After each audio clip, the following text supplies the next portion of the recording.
In question number 10, page number 90, you have given a figure.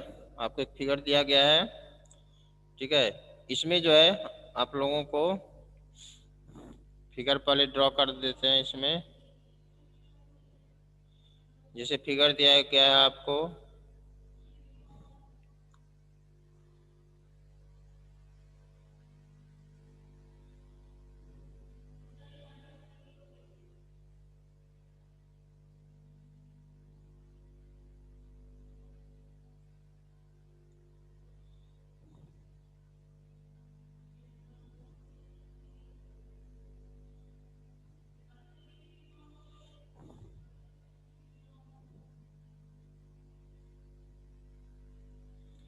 ये आपको इसमें label किया गया है। आपको यह OP line, O P, and the next line is L Q, L Q, M R, M R, N S, N S. फिर आपको ये पॉइंट जो है, ये पॉइंट, ये है आपको एच, एच दिया गया है। ये पॉइंट है आपको जी, और फिर आपको मेजरमेंट जो दिया गया है, ये एंगल है 45 डिग्री, 45 डिग्री। ये एंगल है आपको 90 डिग्री, ये एंगल है आपको एक्स, जेड, और ये एंगल है आपको वाई, और इस पॉइंट का नाम है आपको आई। ठीक है, ये फिगर दिया गया आपको, और इसमें आपको एक्स वाई जेड फाइंड करना है। तो एंगल एक्स तो बिल्कुल सिंपल है, एक्स इक्वल टू हो जाएगा आपको 45 डिग्री। क्योंकि x इक्वल टू 45 डिग्री क्यों होगा? क्योंकि ये इसका वर्टिकली अपोजिट एंगल है, ये इसका वर्टिकली अपोजिट एंगल है। ठीक है, फिर उसके बाद आपको ये भी दिया हुआ है कि ये एम आर और एन एस पैरेलल है। लाइन एम आर जो है, एम आर लाइन पैरेलल है एन एस के। ठीक है, तो पैरेलल है तो इसमें ये दोनों जो है, ये हो गया आपको ट्रांसवर्सल और ये दोनों हो गया पैरेलल, और ये एंगल है 90 डिग्री। कहने का मतलब ये जैसे कि आपको दो लाइन है इस तरह से, और ये हो गया ट्रांसवर्सल, तो ये दिया हुआ है 90 डिग्री है। ठीक है, तो ये एंगल भी कितना हो जाएगा? 90 डिग्री हो जाएगा, क्योंकि ये अल्टरनेट इंटीरियर एंगल है। तो जब ये 90 है तो जेड भी कितना हो जाएगा? 90 डिग्री, यानी कि जेड इक्वल टू आपका हो गया 90 डिग्री। ठीक है, क्यों हो गया? क्योंकि ये अल्टरनेट इंटीरियर एंगल है, अल्टरनेट इंटीरियर एंगल है, इसीलिए ये भी कितना हो गया? 90 डिग्री हो गया। अब आपको एक्स जेड फाइंड हो गया, तो किसी भी ट्रायंगल में जब हमें दो एंगल फाइंड है तो थर्ड एंगल फाइंड कर लेंगे। ठीक है ना, थर्ड एंगल इसका हम फाइंड कर सकते हैं। अदरवाइज ये भी हो सकता है कि आप ये एंगल फाइंड कर लो और इसका ये कॉरस्पॉन्डिंग एंगल है, लेकिन अच्छा है ट्रायंगल से ही। और एक बात आप लोगों को ध्यान रखना है कि if we have given two angles of triangle, then how to write for finding the third angle. जब हमें दो एंगल दिया हुआ है तो हमेशा थर्ड एंगल फाइंड करने के लिए जो तरीका होता है वो इसी तरह का यूज करना। आपको मैं समझा दे रहा हूँ, जैसे कि हम पहले ट्रायंगल का नाम लिखेंगे। ठीक है, जब भी हमें दो एंगल दिया हुआ है और थर्ड एंगल फाइंड करना होगा तो हम पहले ट्रायंगल का नाम लिखेंगे। यदि नाम दिया हुआ है तो लिखेंगे in triangle, in triangle ji H I, ji H I angle का नाम पहले लिखेंगे, ठीक है ना। तो एंगल का नाम इसमें दिया हुआ ही है, तो आप लिख सकते हो इसमें कि x plus Y plus Z equal to 180 डिग्री, यहाँ angle sum property of triangle. अब x हमने फाइंड कर लिया, x है 45 डिग्री, तो 45 और y हमें पता नहीं है तो y ही लिखेंगे, और z जो है 90 डिग्री आ गया इक्वल टू 180 डिग्री। अब इसमें 45 और 90 को ऐड करेंगे तो 135 degree plus y equal to 180 degree, y equal to 180 minus 135 degree equal to 45 degree, ठीक है। y कितना हो जाएगा, यानी कि y हो गया, ये हो गया 45 और z है 90 और ये भी हो गया 45। ओके, तो इस तरह से हम जब भी हमें ट्रायंगल का फाइंड करना होगा तो हम इस तरह से लिखेंगे, पहले ट्रायंगल का नाम और फिर ये। और इसमें भी जैसे हमने यहाँ पे डायरेक्ट लिखा है x इक्वल टू 45, तो इसको यदि आप इस तरह से लिखेंगे कि एंगल का पहले नाम, जैसे x में जो है आपको x में क्या कौन सा एंगल है GHI, तो लिखेंगे angle GHI equal to angle 45 degree कौन सा है तो OHL यहीं पे लिख देना, ये वर्टिकली अपोजिट एंगल, और फिर यहाँ पर ये, ठीक है ना, यहाँ पे लिखने की जरूरत नहीं है, फिर यहीं पे लिख देंगे वर्टिकली अपोजिट एंगल। ओके, तो ये था आपका क्वेश्चन नंबर 10।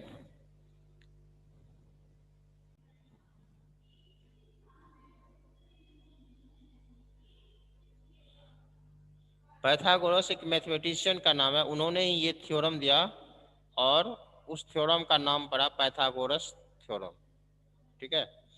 पाइथागोरस थ्योरम जो है हम बाद में समझेंगे, पहले जो है सो कुछ इम्पोर्टेंट इसमें दिया गया है, जिसे है आपको लेसन वन में है साइड सम प्रॉपर्टी, साइड सम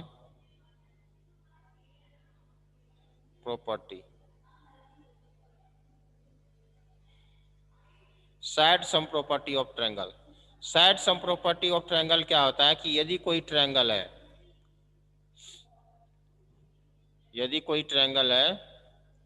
आपको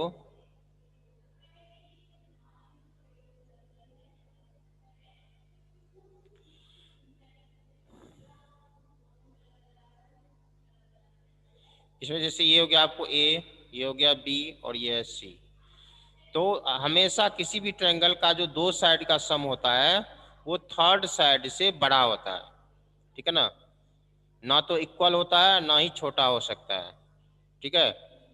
कहने का मतलब कि आपको कोई तीन जो है सो लेंथ दिया गया, मान लो 3 माचिस का स्टिक दिया गया, ठीक है, तीनों का लेंथ अलग अलग है, ठीक है।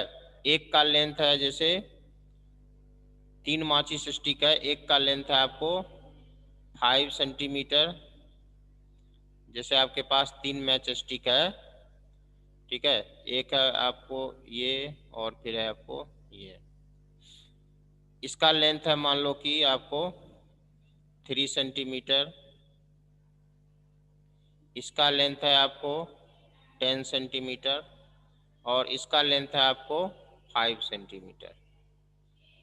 तो इन सब 3 स्टिक से ये जो 3 स्टिक है तो आप इससे आप जोड़ करके ट्रायंगल नहीं बना सकते हो। क्यों नहीं बना सकते हो? क्योंकि इसमें दो जो स्टिक है उसका लेंथ जो है, जैसे ये 3 और ये 5 है, तो जब हम इन दोनों को ऐड करेंगे, ठीक है, तो 5 और 3 8 हो गया, तो ये थर्ड साइड का जो लेंथ है इससे छोटा हो रहा है, इसीलिए इससे ट्रायंगल बन ही नहीं सकता है, ठीक है ना। यानी कि आपका जो स्टिक है वो छोटा पड़ जाएगा, शॉर्ट हो जाएगा वो, ठीक है। तो ये जो है इसी को ये जो है यही है साइड सम प्रॉपर्टी, यानी किसी भी दो साइड को सम करने, ट्रायंगल के किसी भी दो साइड को जब हम सम करते हैं तो वो हमेशा थर्ड साइड से बड़ा होता है, ठीक है ना। यदि जैसे मान लो ये 3 सेंटीमीटर है और ये 7 सेंटीमीटर है, ठीक है, तो भी हम इससे ट्रायंगल नहीं बना सकते क्योंकि ये इक्वल हो रहा है, ठीक है। आप जब इसको जोड़ोगे मैच स्टिक को इस तरह से, आपने 3 लेंथ ले लिया और तीनों लेंथ जो है वो इस तरह से है कि ये इन दोनों का सम इसके इक्वल हो रहा है, तो आप उससे ट्रायंगल नहीं बना सकते हैं, ठीक है। It is not possible to form a triangle. तो हमेशा जो है लेकिन यदि यहाँ पे जैसे ये 7 सेंटीमीटर है और ये हो गया आपको 4 सेंटीमीटर, ये आपको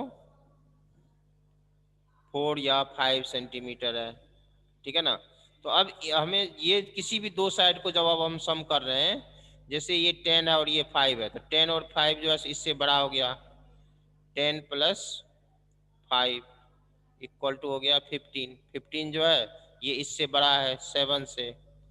फिर उसके बाद आपको इन दोनों को ऐड कर दो 7 और 5, तो 5 और 7 को जब हम ऐड करेंगे तो हो गया आपको 12। 12 जो है ये 10 से बड़ा है, तीसरे साइड से बड़ा है। फिर हो गया 10 प्लस 7 17 हो गया, 10 प्लस 7 इक्वल टू 17। 17 जो है ये 5 से बड़ा है। तो किसी भी दो साइड को सम करने पर जब वो तीसरे साइड से बड़ा होता है, ठीक है ना, तभी जो है सो वो ट्रायंगल बन सकता है। या ये कह सकते हैं आपकी in a triangle the sum of two sides is always greater than the length of third side. दो साइड का जो लेंथ होता है उसका सम हमेशा थर्ड साइड से बड़ा होता है, ठीक है।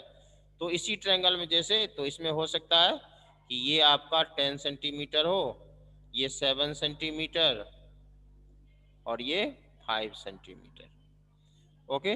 इसी को कहते हैं side sum property of triangle, okay, कि हमेशा किसी भी दो साइड का जो सम होता है वो तीसरे साइड से बड़ा होता है, ठीक है। इसको हम ऐसे भी लिख सकते हैं कि जैसे साइड का नाम लिख सकते हैं, जैसे ए बी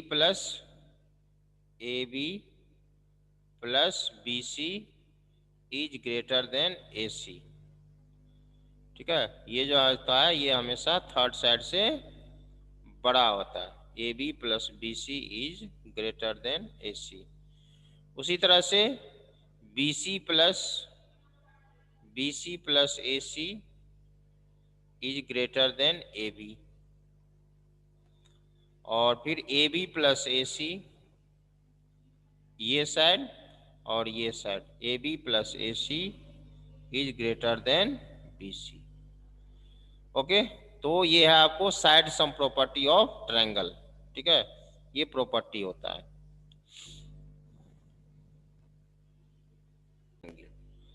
तो राइट एंगल ट्रायंगल जो है, ठीक है ना, राइट एंगल ट्रायंगल जो होता है, राइट एंगल ट्रायंगल जो होता है, ठीक है, उसमें क्या होता है, तो एक एंगल जो है जैसे ये कोई ट्रायंगल हो गया, इसमें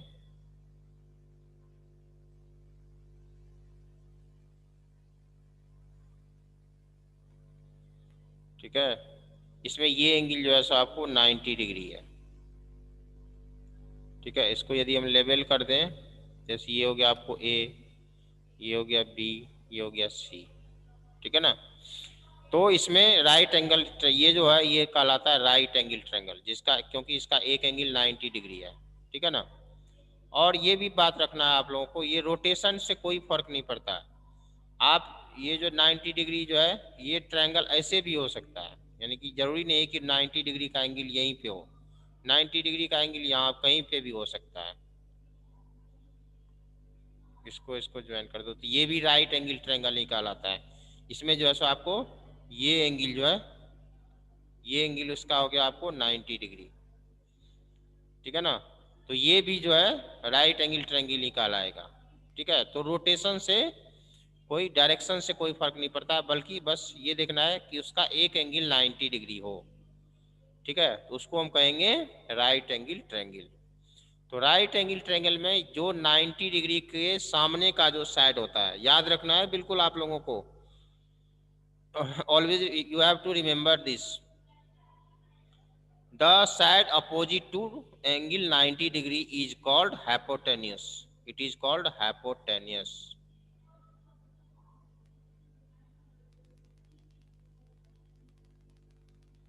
ठीक है, ये होता है hypotenuse। और ये होता है आपको, इसको कहते हैं base. It is a base and it is a perpendicular. और ये जो होता है इसको हम कहते हैं परपेंडिकुलर।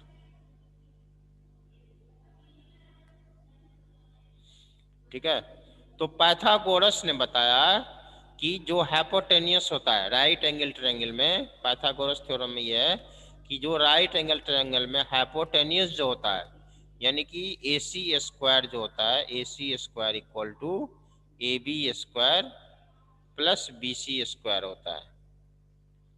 ठीक है, उन्होंने बताया कि इस साइड का जो स्क्वायर होता है ये इन दोनों के स्क्वायर के सम के बराबर होता है। कहने का मतलब कि यदि ये साइड जो है, ये जैसे मान लो है आपको 8 सेंटीमीटर है, ठीक है, और ये है आपको 6 सेंटीमीटर। ठीक है, तो ए बी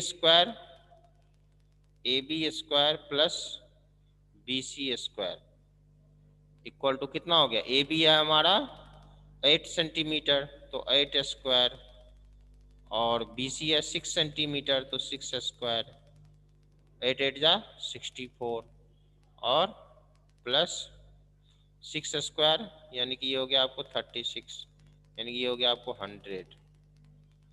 ठीक है, तो बी सी स्क्वायर ये हो गया। अब ए सी स्क्वायर के बराबर है, यानी कि ये 100 को हम क्या लिख सकते हैं, 10 मल्टीप्लाई 10, और ए सी यानी कि ए सी स्क्वायर इक्वल टू हो गया 10 मल्टीप्लाई 10, इसीलिए ए सी इक्वल टू क्या लिखते हैं 10 सेंटीमीटर। यानी कि कोई भी राइट एंगल ट्रायंगल जिसका कि ये साइड 8 सेंटीमीटर है और ये 6 सेंटीमीटर है, तो ये कितना हो जाएगा आपको 10 सेंटीमीटर हो जाएगा। ठीक है, तो इसी को हम कहते हैं पाइथागोरस फार्मूला। ठीक है, हाइपोटेन्यूस का स्क्वायर जो होता है वो इन दोनों के स्क्वायर के सम के बराबर होता है। अब इसी फार्मूला से किसी भी यदि कोई भी हमें दो साइड यदि दिया हुआ है राइट एंगल ट्रायंगल का, कोई भी यदि दो साइड यदि हमें गिवन है, तो हम थर्ड साइड फाइंड कर सकते हैं। कैसे फाइंड कर सकते हैं, तो इसमें जैसे इस तरह से हम फाइंड कर सकते हैं कोई थर्ड साइड फाइंड करने के लिए। एक तो यही फार्मूला हो गया आपको, एक तो ये हो गया। इसी फार्मूला से बहुत सारे दो और फार्मूला बन सकता है कि यदि हमें ये साइड, यदि हमें ए बी दिया हुआ है और ए सी दिया हुआ है, तो हम बी सी फाइंड करने के लिए B C square equal to हो जाएगा A C square minus A B square. ठीक है, और यदि हमें ये दिया हुआ है, बी सी दिया हुआ है और ए सी दिया हुआ है, तो A B square equal to A C square minus B C square, और ये तो है ही आपको ये formula A C square equal to A B square plus B C square. तो ये तीनों फार्मूला बिल्कुल आपको याद रखना है। ठीक है ना, इसी को हम कहते हैं पाइथागोरस फार्मूला। ओके।